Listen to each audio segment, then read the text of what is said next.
முன்னாள் முதலமைச்சர்கள் எம்ஜிஆர், ஜெயலலிதாவை புகழ்ந்தும் திமுக ஆட்சியை கடுமையாக விமர்சித்தும் பிரதமர் மோடி பேசியதற்கு பின்னால் உள்ள அரசியல் கணக்கு என்ன என்ற கேள்வி எழுந்துள்ளது.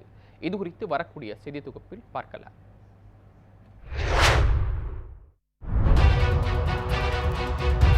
இரண்டு நாள் பயணமாக பிப்ரவரி 27, 28 ஆகிய தேதிகளில் தமிழ்நாட்டுக்கு வந்த பிரதமர் நரேந்திர மோடி திருப்பூர் மாவட்டம் பல்லடத்தில் நடைபெற்ற பொதுக்கூட்டத்தில் பேசியபோது, ஏழை எளிய மக்களுக்கு நல்ல பல திட்டங்களை கொண்டு வந்து செயல்படுத்தியவர் எம்ஜிஆர் என்றும், அவருக்கு பிறகு ஜெயலலிதா நல்லாட்சி புரிந்தார் என்றும் தெரிவித்தார். எம்ஜிஆரை அவமதிக்கும் வகையில் இன்றைய திமுக ஆட்சி நடைபெற்று வருவதாகவும் அவர் குற்றம் சாட்டினார். பல்லடத்தை தொடர்ந்து திருநெல்வேலி மாவட்டம் பாளையங்கோட்டையில் பிரதமர் மோடி பேசுகையில், திமுகவில் ஒரு குடும்பத்தினர் மட்டுமே முக்கிய பதவிகளில் உள்ளனர். திமுக தமிழ்நாட்டை சுரண்டுவது போல் காங்கிரஸ் இந்தியா கூட்டணியை அமைத்து நாட்டையே கொள்ளையடிக்க முயற்சிக்கிறது என்றும் பிரதமர் மோடி காட்டமாக சாடினார். வரும் மக்களவைத் தேர்தலுக்கு பிறகு திமுக என்ற கட்சியே தமிழ்நாட்டில் இருக்காது என்றும் கடுமையான விமர்சனங்களை திமுக மீது முன்வைத்திருந்தார் மோடி. ये तमिलनाडु डीएमके के नेता,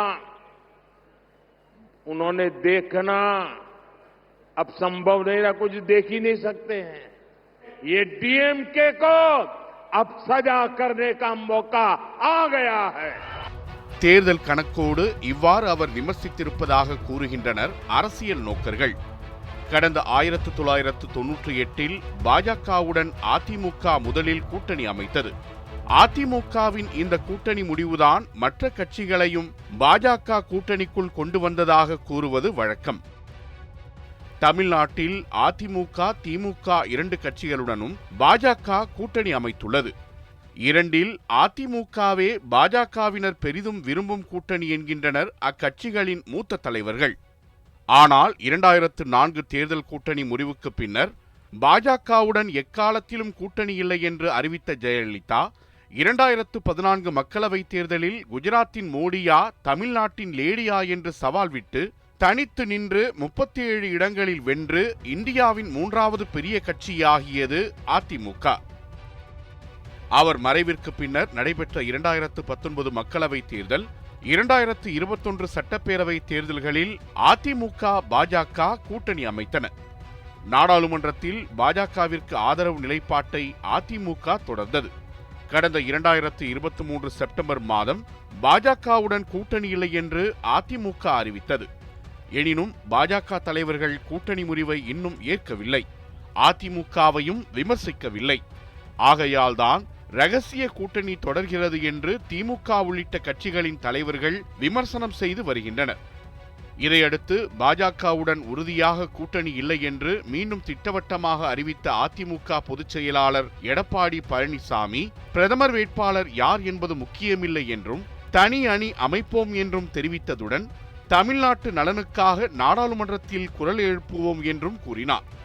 அதிமுகவின் தேர்தல் முழக்கமாக தமிழர் உரிமை மீட்போம், தமிழ்நாடு காப்போம் என்ற இலச்சினையையும் வெளியிட்டுள்ளார். இப்போ வெல்கம் மோடிங்கிறாங்க. இதுதான் ரகசிய உடன்பாடு. அனைத்து இந்திய அண்ணா திராவிட முன்னேற்ற கழகம் அப்படி அல்ல.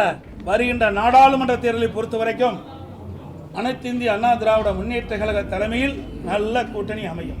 தமிழ்நாட்டுடைய குரல் நாடாளுமன்றத்திலே ஒலிக்க, தமிழ்நாடுடைய உரிமைகளை காக்க, மீட்டெடுக்க, தமிழ்நாடு வளர்ச்சி பெற, தமிழ்நாடு ஏற்றம் பெற எங்களுடைய கூட்டணியில் அங்கம் வைக்கின்ற வேட்பாளர் வெற்றி பெற்றும் உழைப்பார்கள், பாடுபடுவார்கள், தமிழகத்தை ஏற்றம் பெற செய்வார்கள்.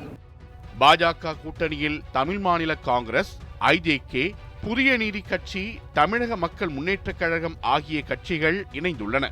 டிடிவி தினகரனின் அமமுக, ஓபிஎஸ் ஆதரவு அணி ஆகியவை இணையும் என்றும் எதிர்பார்க்கப்படும் நிலையில் அதிமுகவின் தலைவர்களை புகழ்ந்துள்ளார் மோடி. அதிமுகவின் தொண்டர்களை ஈர்த்து அவர்களின் வாக்குகளை குறிவைத்துதான் பிரதமர் பேசியதாக கூறப்படுகிறது. இது ஒருபுறம் இருக்க, அதிமுகவின் நிரந்தர வாக்கு வங்கியாக கருதப்படும் திமுக எதிர்ப்பு வாக்குகளையும் குறிவைத்துள்ளனர்.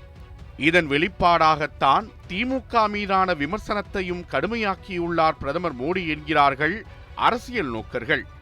அதிமுகவின் பாரம்பரிய வாக்குகள் திமுக எதிர்ப்பு வாக்குகள் இரண்டையும் நோக்கிய பாஜகவின் யூகமான பிரதமர் மோடியின் மாஸ்டர் பிளான் வெற்றியை தருமா? பொறுத்திருந்து பார்க்கலாம். Joe Maheswaran, news 7 Tamil, Chennai.